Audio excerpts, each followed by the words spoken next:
General features. Chronic interpersonal difficulties, problems with one's identity or one's sense of self, inability to function adequately in society. Person's enduring pattern of behavior must be pervasive and inflexible, as well as stable and of long duration. Cause clinical significant distress or impairment in functioning. Manifest in at least two areas: cognition, affectivity, interpersonal functioning, impulsive control. Clusters: odd, bizarre, eccentric, dramatic, erratic, anxious, fearful. Cluster A: paranoid, schizoid, and schizotypical personality disorders. Odd or eccentric. Unusual behavior from distrust and suspicions to social detachment. Cluster B: histrionic and narcissistic, antisocial.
Hey, how are you? I can't hear you. You can't hear me? Never mind. I don't know what you're saying. Maybe it's me. Let me turn my volume. Hi. No. Okay. Hey, how are you? Good. How are you? It's been a hot minute. I know. I was in Boston for the weekend because it was Father's Day. And now I'm like looking at all the work. I have 2 quizzes and a test due. So I'm trying to, internally crying. I think I have 1 quiz and 1 letter due because that 4-week class is over. So I'm like cruising for the next 2 weeks. Oh, nice. And then, so are you going to do your work or MCAT today? I think for the first 2 sessions, I'm going to try to get my work done so I can get it done and out of the way. And then I'll do MCAT study. Perfect. I'm just going to do all my stuff today. Then I have a final exam that I need to study for. So I'll do that.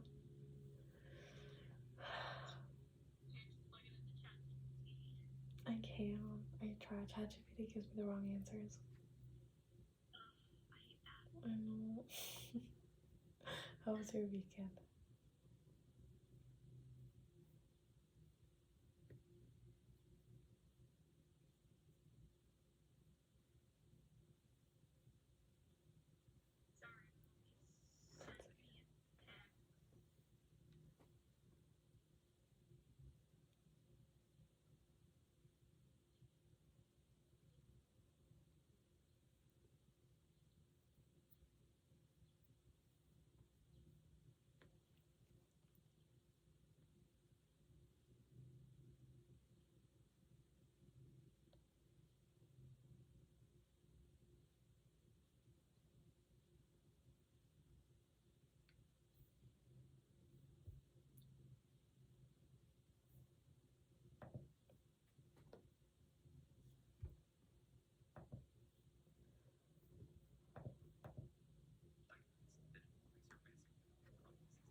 Positively or negatively affect our minds can affect how healthy our bodies are. On the other hand, what we do with our physical body, what we eat, how much we exercise, and our posture can impact our mental state, again, positively or negatively. This results in a complex interrelationship between our minds and bodies. The brain and the peripheral nervous system, the endocrine and immune systems, and indeed all the organs of our body and all the emotional responses we have share a common chemical language and are consistently communicating with one another. Treatment of stress-related physical disorders, biological intervention, surgical procedures, medication, psychological intervention, emotional disclosure, relaxation and meditation, cognitive behavior therapy. DSM disorder, psychological response to a common stressor, divorce, death of a loved one, loss of a job that results in clinically significant behavioral or emotional symptoms. Symptoms must begin within 3 months of onset of stressor. Person must experience more distress than would be expected given the circumstances or be unable to function as usual. PTSD was moved out of the anxiety disorder section to a new section titled Trauma and Stress-Related Disorders, Traumatic Stressors, Combat, Rape, Confinement in a Concentration Camp, Experiencing a Natural Disaster, and many more. Exposure to actual or threatened death, serious injury, or sexual violence, presence of one or more intrusion symptoms.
Introduction to Behavioral Neuroscience and Biopsychology, Annabelle Armand.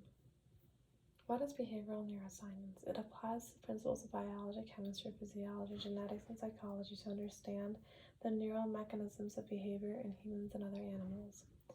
Topic areas cover molecular, cellular, and circular level analysis of behavior and cognition, learning and memory, attention, decision-making, perception, emotions, motivation, homeostasis, psychotherapy, methods, and research strategies. Scientists aim to explain the phenomena they study, but how? Two main forms, generalization and reduction. Goals of research.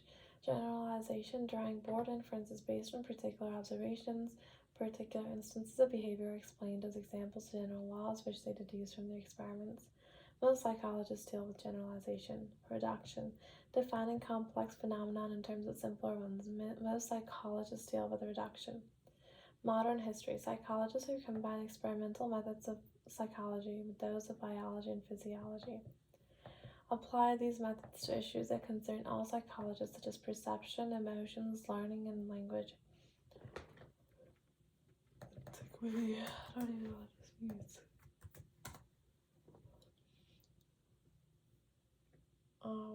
Ancient past.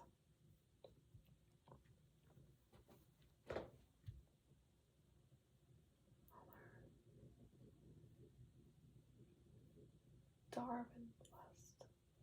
Rene Descartes, 17th century French philosopher and mathematician, father of modern philosophy, best known for his study of metaphysics.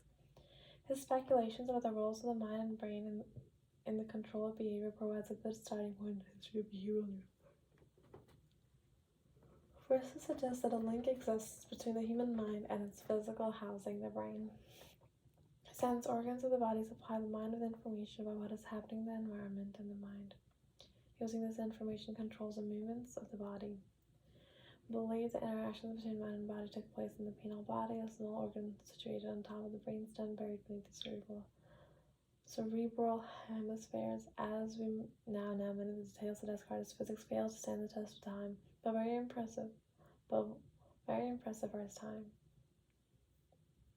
Luigi Galvani, 18th century Italian physiologist and pioneer in the field of electrophysiology, branch of science concerning the electrical phenomena in the body.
7-year-old Jeremiah had a stroke while playing baseball. Although most strokes occur in older adults, unfortunately they can affect anyone, even children. A stroke occurs when a part of the brain is deprived of blood flow and oxygen. You will read more about strokes or cerebrovascular accidents in Chapter 14. After the stroke damaged the left side of the brain, Jeremiah lost all sensation on the right side of his body and had limited use of his right arm and leg. He received some rehabilitation immediately following the stroke and learned to walk with a cane. He learned to write with his left hand because the fine motor movements were too difficult with his right hand. Even 40 years after the stroke, Jeremiah had not regained full movement of the right side of the body. Despite the progress he made, Jeremiah fell frequently, resulting in multiple injuries, including bone fractures in his hand, foot, and hip. Jeremiah sought a new treatment to improve his balance, coordination, and fine motor skills. Remarkably, only after 2 weeks of training for his right hand and 3 weeks for his right leg, Jeremiah's balance improved and he was once again able to write his name with his right hand. What happened in Jeremiah's brain that allowed this drastic improvement? Jeremiah received a form of therapy called constraint-induced movement (CI therapy). The therapy focuses on strengthening the remaining neural pathways responsible for behaviors affected by the stroke, to reteach the brain to engage in behaviors once again. The therapy involves intensive physical activity using the affected parts of the body. For example, Jeremiah spent hours each day working to move his affected limbs, doing things like picking up a pencil or stacking blocks.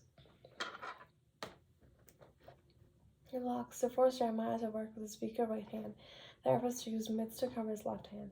Such incremental training or shaping of the affected body part rewires the brain, allowing it to relearn basic functions and processes.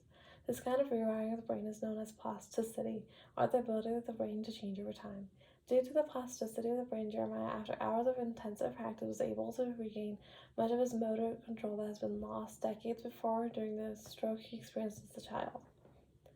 At the end of the 20th century, many researchers believed the brain was not capable of change in adulthood. However, some neuroscientists suggested the cells and connections of the adult brain were flexible or plastic, and attempted to change the view of the brain that had been held for more than a century. Eventually, as data accumulated, the scientists' consensus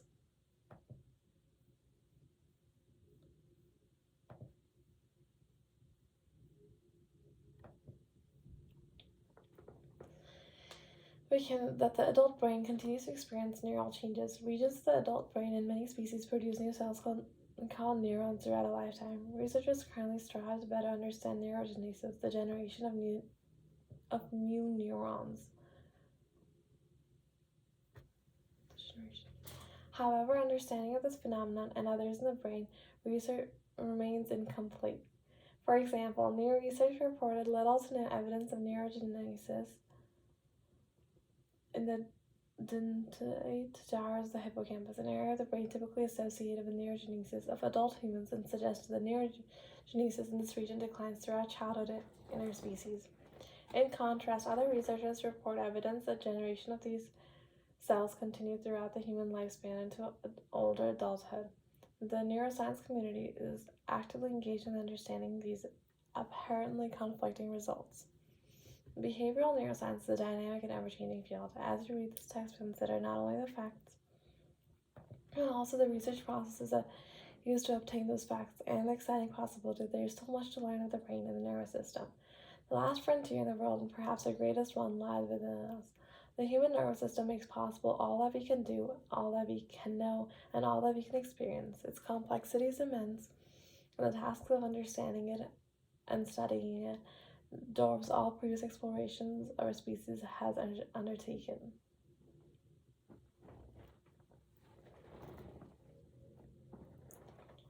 The nature of behavioral neuroscience. The growing field of behavioral neuroscience has been formed by scientists who have combined the experimental methods of psychology with those of physiology and have applied them to the issues like that concern researchers in many different fields. In recent years, the explosion of information from experimental biology, chemistry, animal behavior, psychology, computer science, and other fields have contributed to creating the diverse interdisciplinary field of behavioral neuroscience. This united effort is due to the realization that the ultimate function of the nervous system is behavior.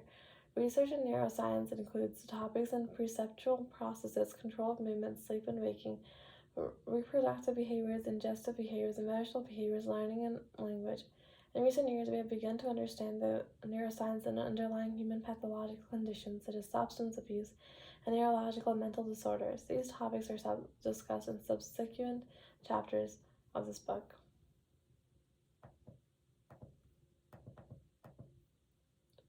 The goals of research. The goal of all scientists is to explain the phenomenon they study. But what do we mean by explain? Scientific explanation takes two forms: generalization and reduction. A generalization is a broader explanation based on many different smaller observations of similar phenomena. For example, imagine that different researchers all find that a particular brain chemical seems to influence our aggression in studies involving both non-human primates and humans. One possible generalization from such studies could be that this chemical is a key component of aggressive behavior in mammals. Reduction refers to the explanation of a broader complex phenomenon using a series of smaller ones. For example, consider the difficult task of trying to understand the motor behavior of people learning to walk. Some researchers choose to focus on understanding the function of individual muscle cells, others focus on understanding the chemicals involved in communication between neurons and muscles, while still others focus on the motivation to walk. Each type of research contributes to an overall understanding of the complex behavior of walking. The task of the behavioral neuroscientist is to explain behaviors by studying the smaller psychological processes that control that behavior. But we cannot simply be reductionists. It is not enough to observe behavior and correlate them with physiological events that occur at the same time. We must understand the overall function of a given behavior. In practice, the research efforts of behavioral neuroscientists involve both forms of explanation, generalization and reduction. Research is fueled both by psychological generalizations about behavior and the psychological mechanisms that underlie it. A behavioral neuroscientist must therefore be an expert in the study of behavior and the study of physiology.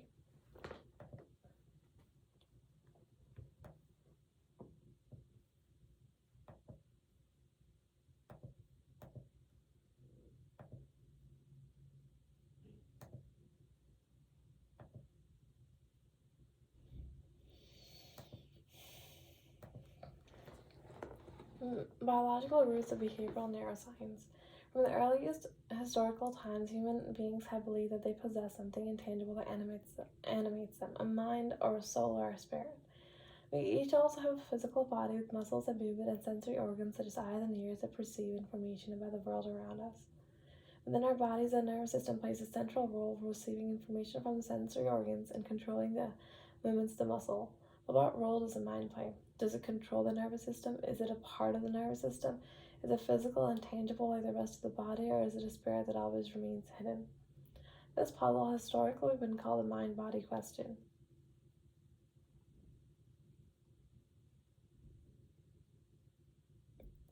Philosophers have been trying to answer it for many centuries, and more recently, scientists have taken up the task. People have generally followed two different approaches: dualism and monism. Dualism is a belief in the dual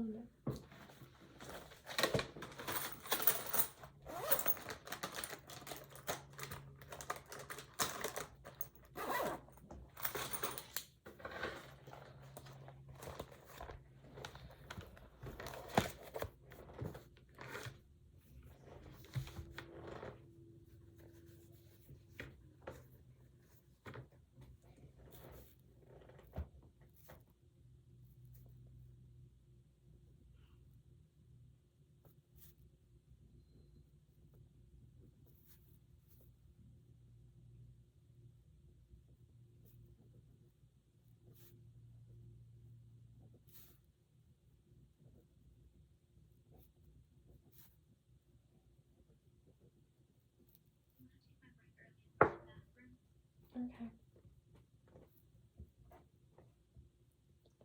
Mind and body are separate. The body is made of ordinary matter.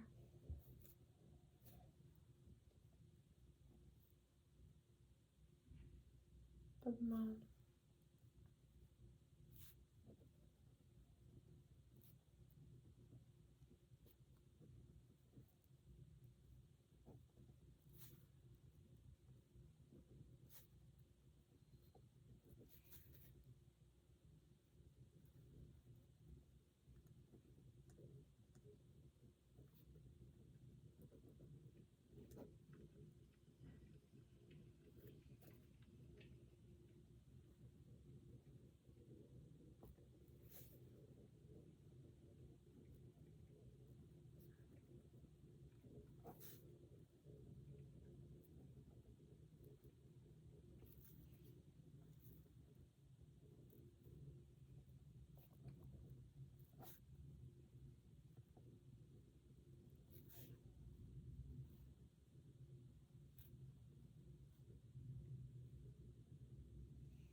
I'm gonna take my break.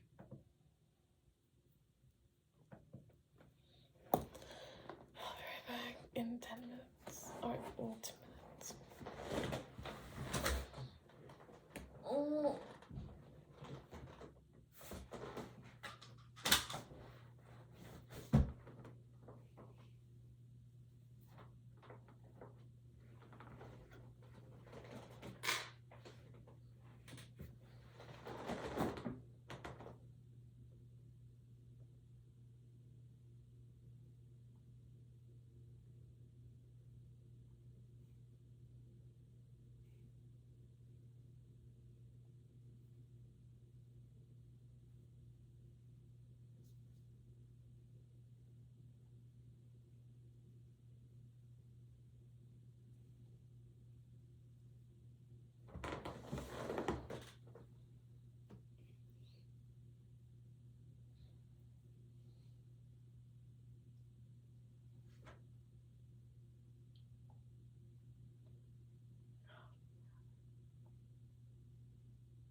Let's see.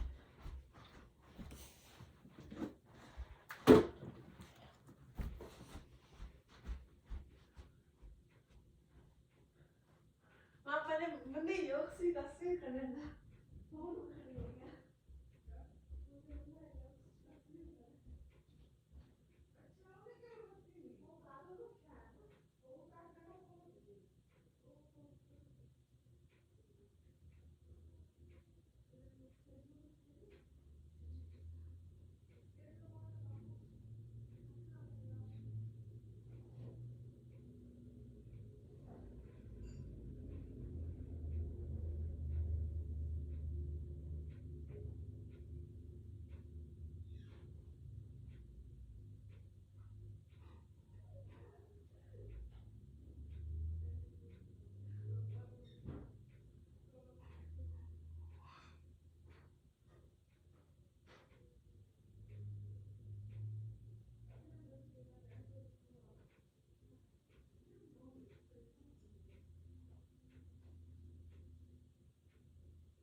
I took a late break, but I just got back.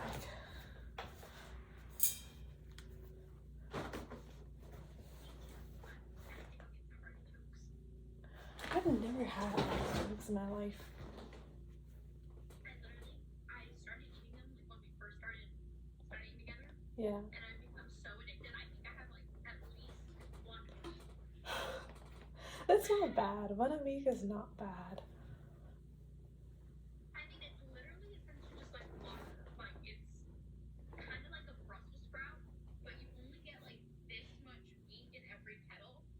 So it's like you're eating like kind of like celery where it's like negative calories. I think I should try it because that's so healthy. It's so good. And it's like perfect like How do you, lemon dip it in like this lemon butter garlic sauce. It's so good. how do you make it? Just like roast it? I put it in the steamer. Okay. And I steam it for like 30, 45 minutes, depending on like the size. Okay. I gotta find some snacks like healthier. It's so good. My because you know how I was taking another class that started like after my first one finished. So technically my first one's still going on, but this one already started.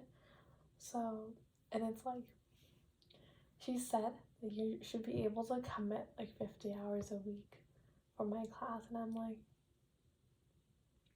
50 hours a week. I know. That's more than a working week. I know. I'm like, is this girl okay? She's a PhD student. She's not even a professor. And I'm like, is she okay? Like, I'm not gonna do that.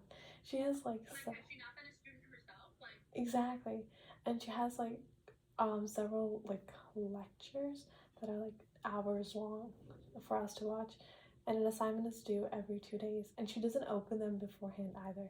So for example, like if I'm going away for the weekend, she said that you need to be able to log in every single day because her assignment's going to be due open on the weekend and due on the weekend as well. Jeez Louise, does she expect you not to have a life or something over the summer? Apparently not.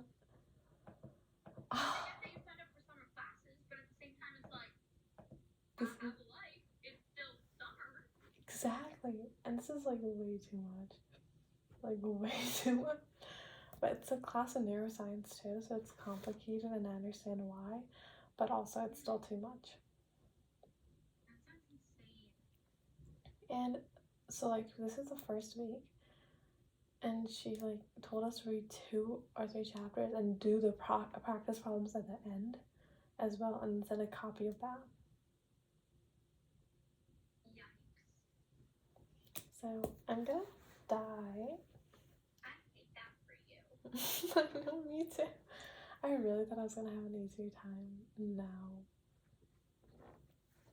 But it should help because it's the brain, and like you kind of need to know some stuff for the MCAT. That's true. All right, 1 more minute and then we can start. Oh, 2 more minutes and then I'll officially start. No, you know I told you I have an assignment and a quiz? Yeah. It's just an assignment and it's like 1-page double space. That's so nice. That's so nice. So you have to do like a little bit of research for it, like to give us like these links. And we have to like look up whichever city that we wanted to look at. And then like look at the what's it called? The poverty rates in that area. And write like an essay on that. And it's literally like 300 words. That's so nice. Can we change professors? Mine isn't even a professor. She's a PhD student, but she's like, call me by professor and you email me. And I'm like, You haven't heard that professor's title? exactly. She has like an email etiquette thing as well. She's like, please refer to me as professor and all your emails or I will not respond. Yeah, that sounds like a fresh PhD student, which sounds like high goals. No, she's 4th year PhD too. Or 3rd year. And then I had like and then I had my math professor like over the semester. Like, this was his first year teaching as like actually being a professor, and he's like, yeah, just call me Roy. It was so chill. See, those are the real professors where they're like, all right, I don't care, just get your work done and you'll be fine. Exactly. Exactly. I love them. All right. It's 12:10. Oh, before I forget though, make sure because that professor kind of sounds like a hard ass PhD student. Mhm. Email her and be like, "Hey, I need an A in your class. Like, what can I do? Yada yada yada." Oh, that's a good idea, actually. Do that. I'm gonna email her. Make sure to say professor. Yeah. Thank you. That way, your grades hopefully won't be hurt too much if she does grade harshly. I think she does. I think she does. But well, we shall see. Thank you. Of course. Alrighty.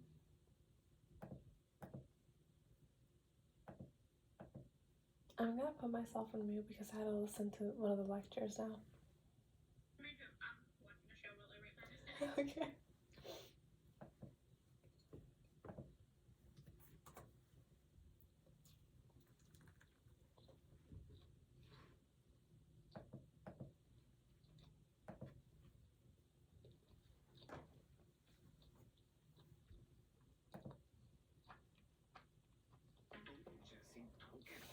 कोई धोखा नहीं दिया मैंने तुझे.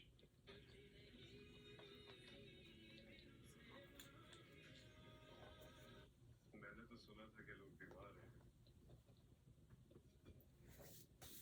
मगर तुम्हें देखकर बिल्कुल नहीं लगता कि जो सुना था वो ठीक है.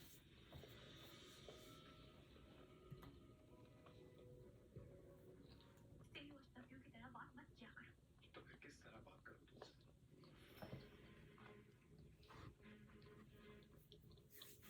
तुम जैसी धोखेबाज लड़की कोई धोखा नहीं दिया मैंने तुझे.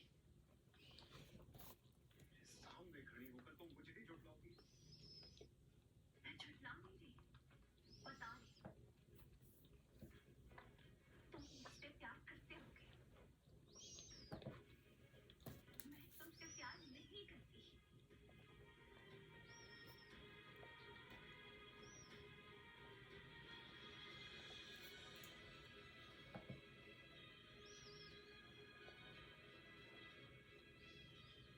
मैंने कभी तुमसे प्यार नहीं किया.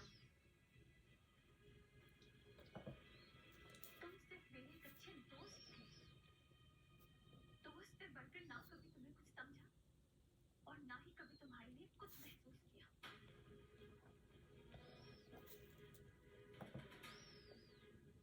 मेरी जिंदगी में मेरे अपनी और मेरी आपी के अलावा अगर किसी को कोई अहमियत हासिल है तो वो जुनेद है.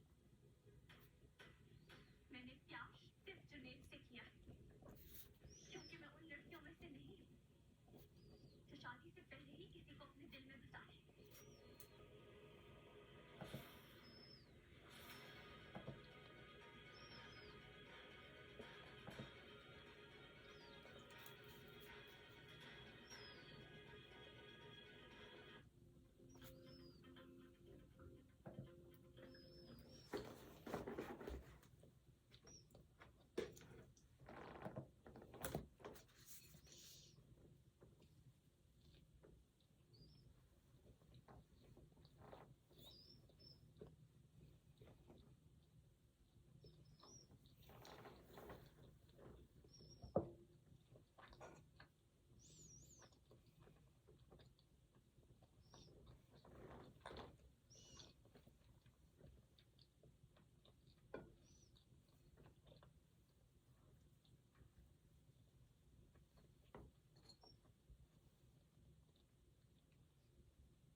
human.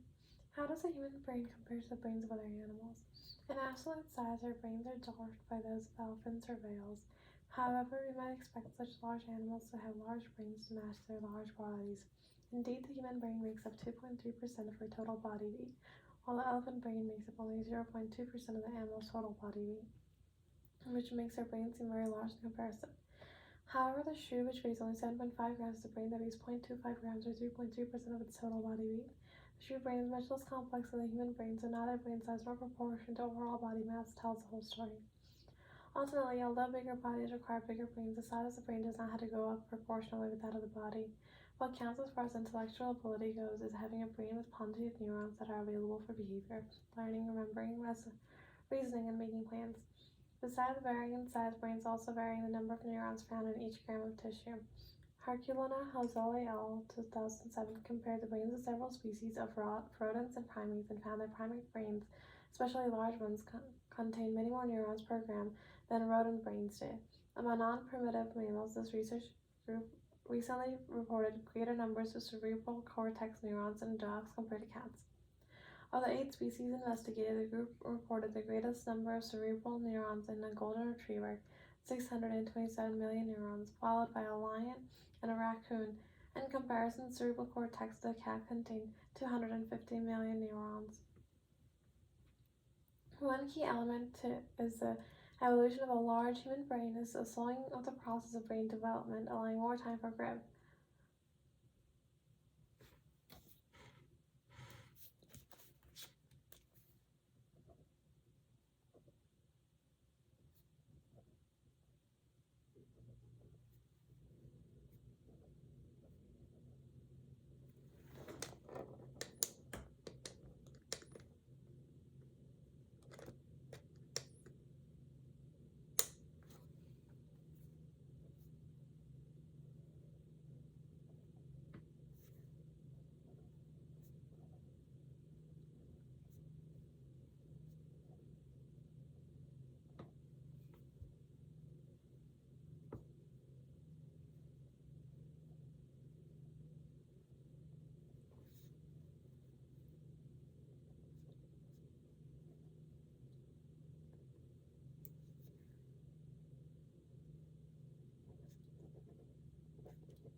placement, reduction, and refinement. Ethical issues in research with humans and other animals. This book contains many facts about what is currently known about the structure and function of the nervous system. Where do these facts come from? They're the result of a carefully designed experiment that can include computer simulations, individual cells, and often the behavior of humans and animals. Neuroscience research involving humans and other animals is subject to important ethical considerations. This module addresses these issues in more detail. Research with animals. Throughout the history of our species, humans have and still do use animals for many purposes. People eat meat and eggs and drink milk from various animals, turn animal hides into leather, extract insulin and other hormones from animal organs to treat people's diseases. Train them to do useful work on farm and provide companionship. We also use animals for scientific purposes to learn more about ourselves. Anytime we use another species of animal for our own purposes, we should be sure that what we are doing is both humane and worthwhile. It is important that any use of animal for research as behavioral neuroscience qualifies on both accounts, and we have oversight in place to ensure this is the case. Most industrially developed societies have very strict regulations about the care of animals and require approval of the experimental procedures that are used. In the United States, any institution that receives federal research funding to use animals in research is required to have an institutional animal care and use committee. This committee is typically composed of a veterinarian scientist who work with animals and non-scientist members and community members not affiliated with the institution. This group receives all proposals for research involving animals with the intent of ensuring humane and ethical treatment of all animals involved. Even non-invasive research with animals, such as fieldwork or observational studies, must pass review and be observed by the Institutional Animal Care and Use Committee. This approval process ensures not only the welfare of the animals, but also that the research is compliant with local, state, and federal regulations. The disproportionate amount of concern that animal rights activists show toward the use of animals in research and education is puzzling, particularly because of the one indispensable use of animals. We can survive without animals, we can live without hunting, we can do without force, but without using animals for research and for training future researchers, we cannot make progress in understanding and treating diseases. In not too many years, scientists will probably have developed a vaccine that will prevent the further spread of diseases such as Ebola, malaria, or AIDS. If they cannot use animals in research, researchers can no longer develop or prepare many of the vaccines we now use to prevent disease. Humans face medical, psychological, and behavioral challenges, many of which can be solved only through biological research. Let us consider some of the major neurological disorders. Strokes, such as deramias at the beginning of this chapter, are caused by bleeding or obstruction of the blood vessel within the brain, and may leave many people partly paralyzed, unable to read, write, or communicate with their friends and family. Basic research on the means by which nerve cells communicate with each other has led to important discoveries. Okay, alright, I'm just gonna finish this and then, yeah. Alright. I shall see you back at 2. See you at 2. Bye. Bye. Humans face psychological and behavioral challenges, many of which can be solved. Basic research on the means by which nerve cells communicate with each other has led to important discoveries about the causes of death of brain cells. If a blood vessel leading to the brain is blocked for a few minutes, the part of the brain that is nourished by the vessel will die. However, the brain can be prevented by first administering a drug that interferes with a particular kind of neural communication. Okay. However, the brain damage can be prevented by first administering a drug that interferes with a particular kind of neural communication, reducing the brain damage caused by strokes. We gain no such knowledge about strokes nor possible ways to reduce or prevent the effects of strokes without operating on a laboratory animal to learn about how to prevent or treat the effects of stroke. As you will learn later in this book, research with laboratory animals has also produced important discoveries about the possible causes or potential treatments of neurological and mental disorders, including Parkinson's disease, schizophrenia, bipolar disorder, anxiety disorder, obsessive compulsive disorder, anorexia nervosa, obesity, and substance abuse. Although much progress has been made, these animals persist and they cause much human suffering. Some people have suggested that instead of using laboratory animals in our research, we could use tissue cultures or computers. While these techniques can be used to pursue some research questions, unfortunately, the tissue cultures or computers are not substitutes for complex living organisms. We have no way to study behavioral problems such as substance abuse in tissue cultures, nor can we program a computer to stimulate the workings of an animal's nervous system. If we could, that would mean that we already had all the answers. The only way to solve such human suffering is through conducting research in animals. In fact, animal research does not only help humans, it helps other animals. You may have a pet that receives vaccines for rabies or other diseases. All such medications for animals were originally developed for humans through research on animals.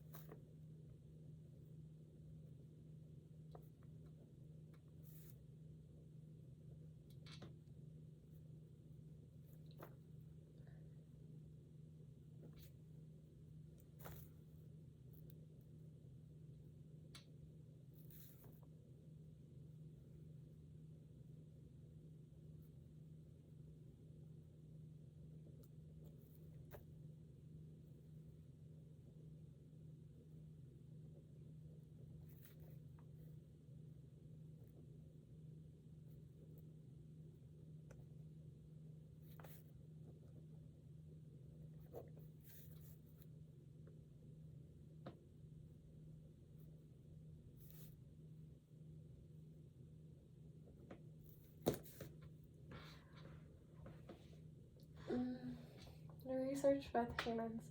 Not all neuroscience research is conducted with animals. Much of what we currently understand about the brain and behavior is a result of research with human participants. Much like animal research, research with human volunteers is essential to advancing our knowledge of the brain and health and disease. Also similar to animal research, working with human participants and subject to strict regulation must be reviewed and approved by a board of experts and lay people. The Institution Review Board (IRB) functions similarly to the IACUC to ensure ethical treatments of volunteers in research. In addition to humane research conditions, research with human participants must also include informed consent and precautions to protect the identity of the participants. Informed consent describes the process in which researchers must inform any potential participant about the nature of the study, how any data will be collected and stored, and what the anticipated benefits and costs of participating will be. Only after obtaining this information can the participant make an informed decision about whether to participate in a study. Violating the informed consent process can have ethical, legal, and financial consequences. For example, in 2010, the case of Hasapuki Tribe versus Arizona Board of Regents was settled, including the return of biological samples and a payment of $700,000 to the Havasupai tribe after 6 years of dispute. The settlement was issued in response to a vague and incomplete informed consent process that resulted in the use of blood samples originally intended for research on diabetes being used in contest research, including factors related to schizophrenia. Protecting the identity of participants is crucial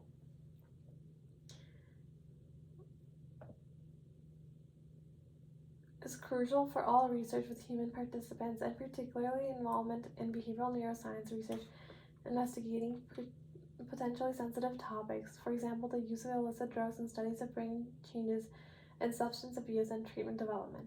An emerging interdisciplinary field, neuroethics, is devoted to better understanding implications of and developing best practices in ethics for neuroscience research with human participants. A recent report from a panel of national experts explored the ethical challenges of neuroscience research by investigating 1.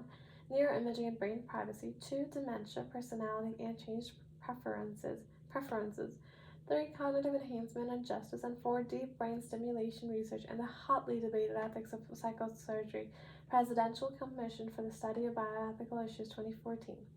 The panel generated a number of important recommendations, including integrating ethics and science through education at all levels. Today, an environmental professional organization, International Neuroethics Society, and research journalists are dedicated to further dialogue about this important issue.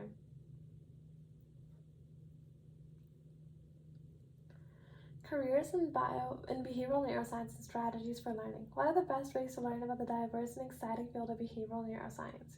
After reading this book, you will have a much richer understanding of this field. The next section will describe the field and careers open to those who specialize in it, and we will conclude with some strategies to help you more effectively engage with and learn the content in this book. Careers in neuroscience. Behavioral neuroscience belongs to the larger field of neuroscience. Neuroscientists concern themselves with all aspects of the nervous system, its anatomy, chemistry, physiology, development, and functioning. The research in neuroscientists range from the study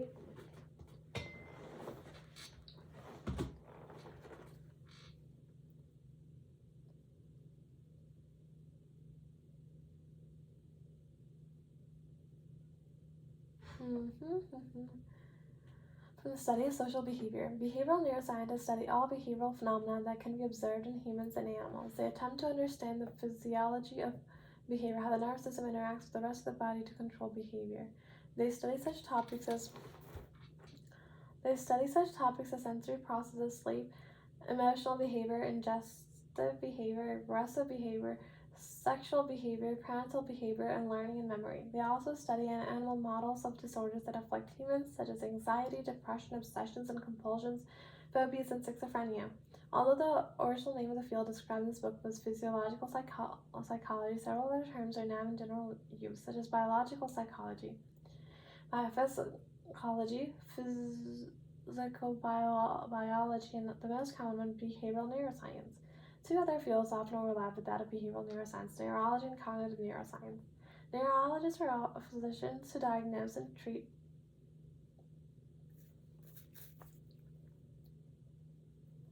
neurology versus behavioral neuroscience.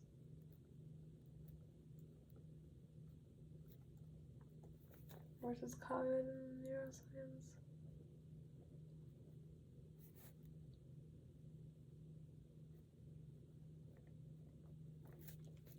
Neurologists are physicians who diagnose and treat diseases of the neurosystem. Most neurologists are solely involved in the practice of medicine, but some engage in research.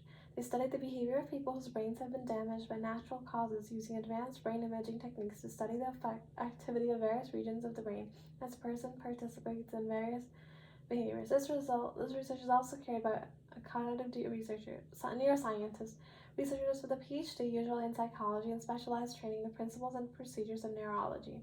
Most professional behavioral neuroscientists have earned a PhD from a graduate program in psychology or from an interdisciplinary program. Programs can include faculty members from departments such as psychology, biology, chemistry, biochemistry, or computer science. Most professional behavioral neuroscientists are employed by colleges and universities where they are engaged in teaching and research. Others are employed by institutions devoted to research. For example, in laboratories owned and operated by national governments or by private philanthropic organizations. A few work in commercial industry, usually for pharmaceutical companies that are interested in assessing the effects of drugs on behavior. Not all people who are engaged in neuroscience research have doctoral degrees. Technicians with bachelor's or master's level degree perform essential and intellectually rewarding roles working as senior scientists. Technicians can continue to gain experience and education on the job, enabling them to assume responsibility for managing and completing projects independently. Now that you have a sense of what the field of behavioral neuroscience entails, let's take a quick look at some study tips that will help you as you begin your own exploration of behavioral neuroscience for this course and possibly beyond. Identify learning strategies for studying behavioral neuroscience. The brain is a complicated organ after all. It is responsible for all of our abilities and all of our complexities. Scientists have been studying this organ for many years, and especially in recent years have been learning a lot about how it works. We'll try to organize this information logically, highlighting what you need to know in the order in which you need to know it. We have also tried to write as clearly as possible, making examples as simple and as vivid as we can. Still, you cannot expect to understand the information in this book by simply giving it a passive read. You'll have to do some work. To assist you in your journey, we wanted to provide some tips that may be helpful. Of course, you'll learn some useful strategies in your academic career, but there still might be ways to improve them. This section is intended to provide you with suggestions to maximize your learning about behavioral neuroscience. These suggestions are supported by empirical research and learning. Write notes that organize information into meaningful groups. Don't simply highlight.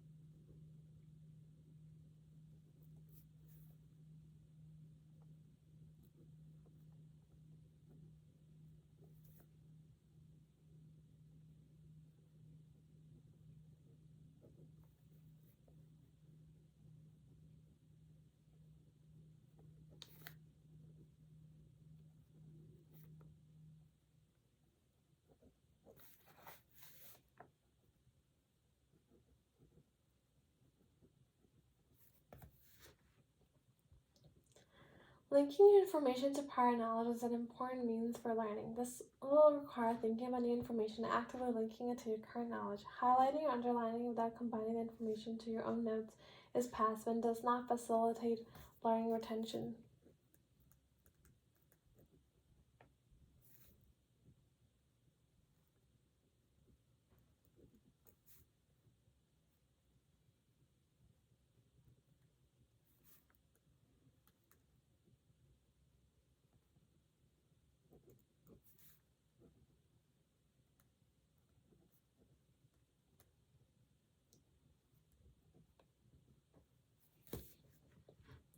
Teach yourself by teaching someone else. After reading a module, consider how you would teach the information to someone else, a classmate, a friend, or maybe a curious family member.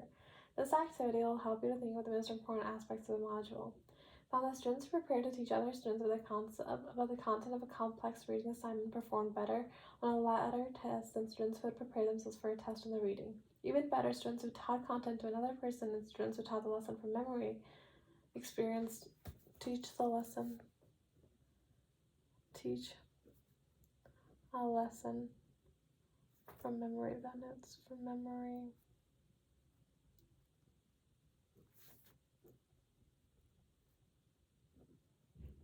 Without notes, experience long-term improvement in learning. Studying the environment in which you'll be tested, varied the environments in which you study. Information learned in one environment is most readily recalled in the same environment. The rationale behind this performance-boosting effect of environment is that the context provide important cues that help you recall what was previously learned in that environment. If you're not able to study in the same environment as you'll be tested, you can try to incorporate as many of the same elements as possible. Or you can study in many different environments so that you'll not become dependent on any one single cue or set of cues when you're tested.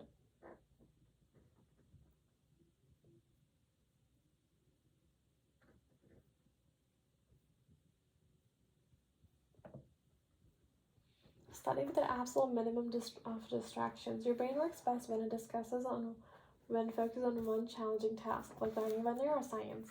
Turn off television, social media, and phones whenever possible, and try to study in a quiet environment.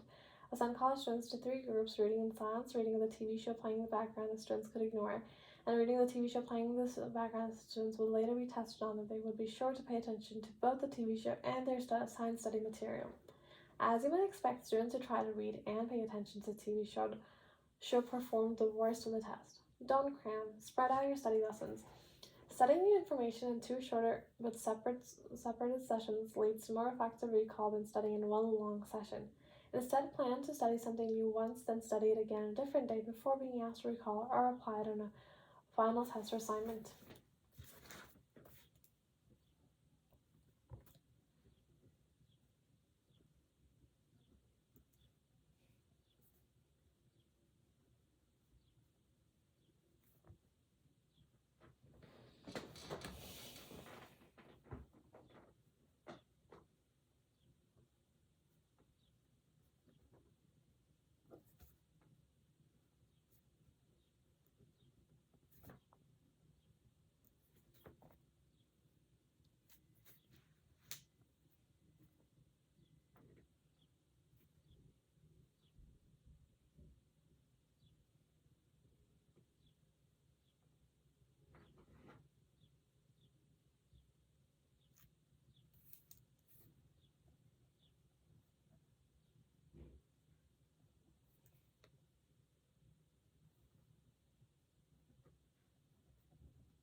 Study the most challenging topic first or last. Classic studies in psychology reveal that when people were asked to learn a long list of words, the first words learned, the primacy effect, and last words learned, the recency effect.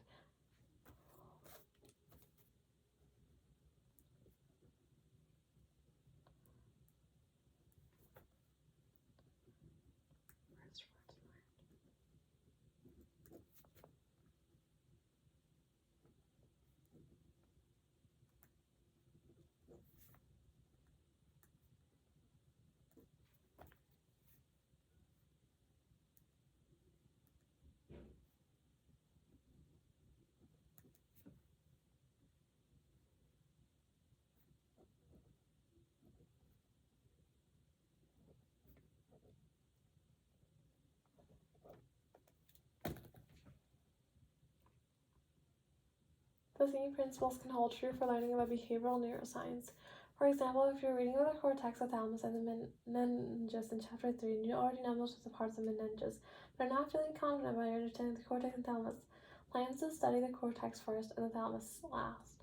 Use mnemonics.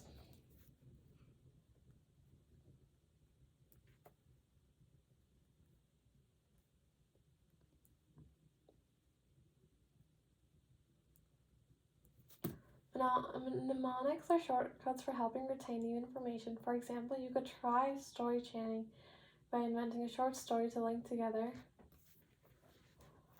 discrepant items. Story chaining.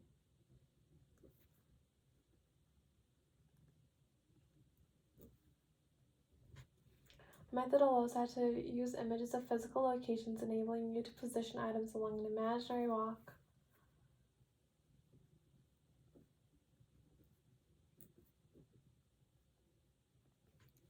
And heuristics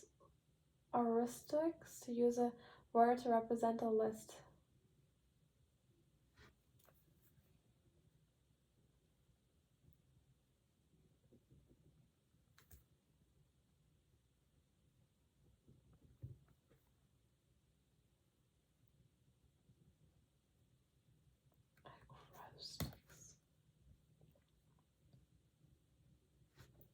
A study involves research on communication using various species of animals and outlines these that appeared.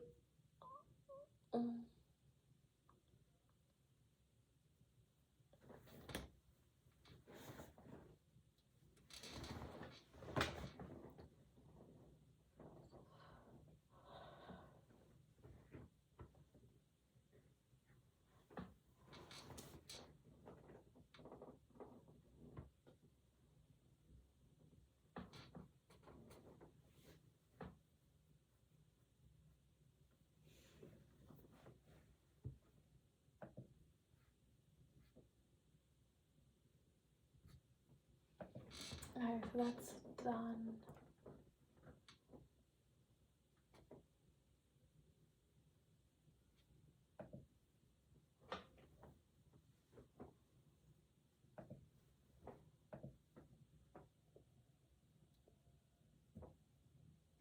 What does a doctrine of specific nerve energies?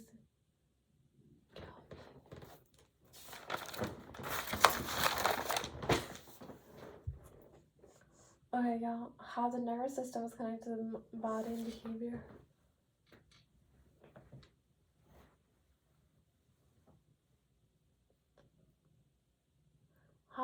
What does a doctrine of specific energies say? Specific nerve energy.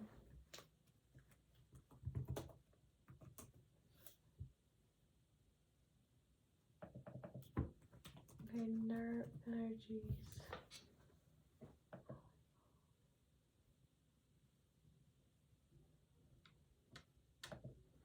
What?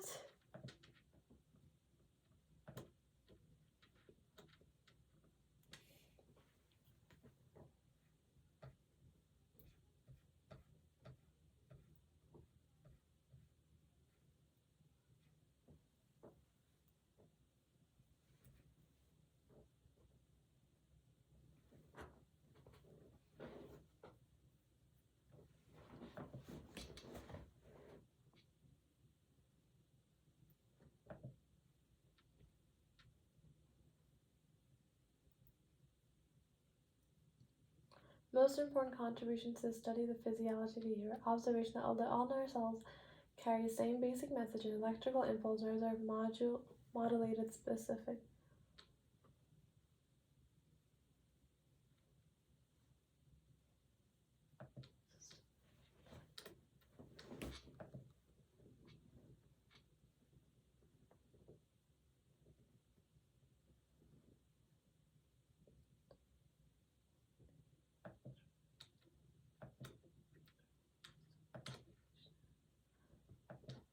Each nerve has its own unique sensory quality and reacts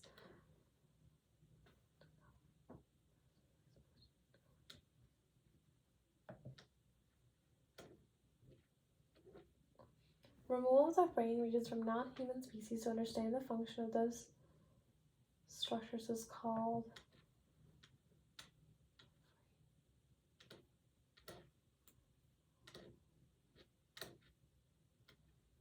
experimental ablation. True or false? Neural conduction is faster. False, obviously. Understanding of speech. No, speech production.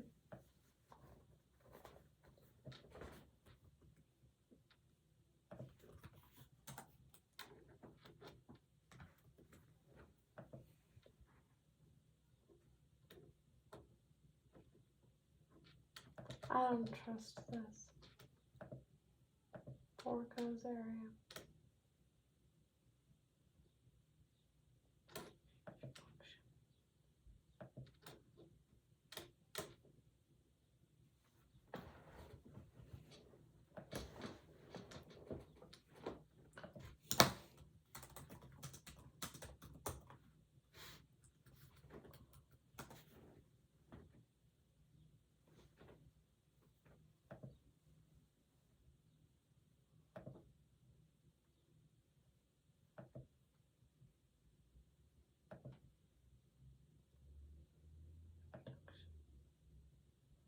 Which of these is not an example of generalization? Watching 100 dogs to predict how all dogs.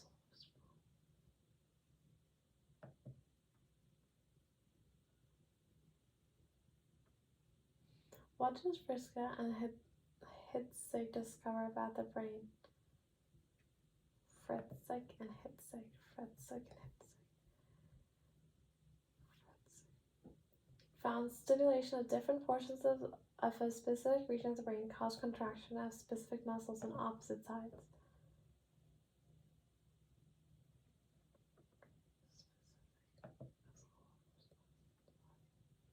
Which of these is an example of a selective advantage?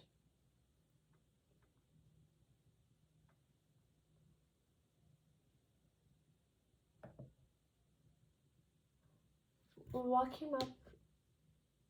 Who came up with the concept of natural selection? Charles Darwin. Where did Descartes believe the interaction between the mind and body took place? Pennilogram, I'm pretty sure, but let me check. Descartes.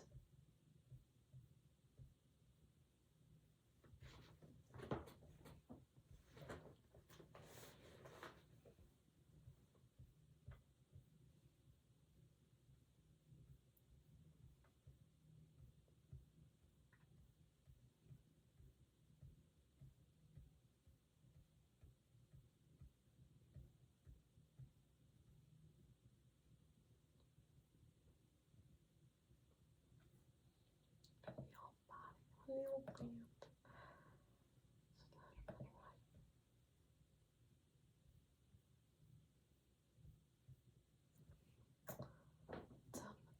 This.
Structure and functions of cells of the nervous system.